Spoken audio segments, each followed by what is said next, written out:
ベルト着用サインが点灯しています。シートベルトは緩みのないようしっかりお締めください。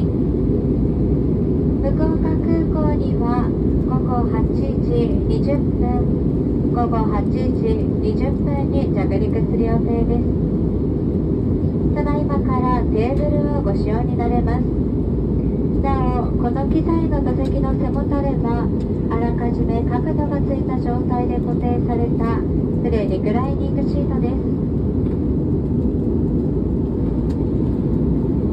重ねてご案内します。ただいまから機内デジタルサービスにてドラマやアニメなどの動画コンテンツをお楽しみいただけます。接続方法につきましては、座席前ポケットにある機内デジタルサービスのご案内をご覧ください。また、お飲み物、スナック、ビーチオリジナルグッズなど機内販売の注文受付を開始します。座席前ポケットにある機内デジタルサービスのご案内をご覧いただき、お手持ちのスマートフォン、タブレットよりご注文ください。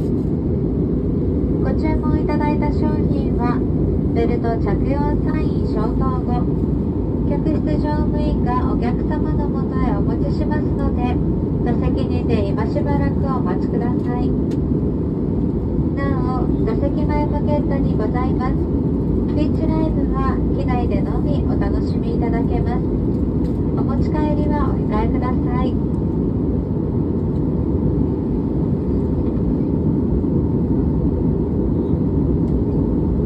また、ビーチでは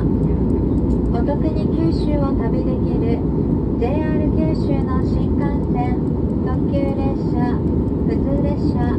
快速列車に乗り降り自由で大変お得なフリー切符を機内限定価格で販売しております。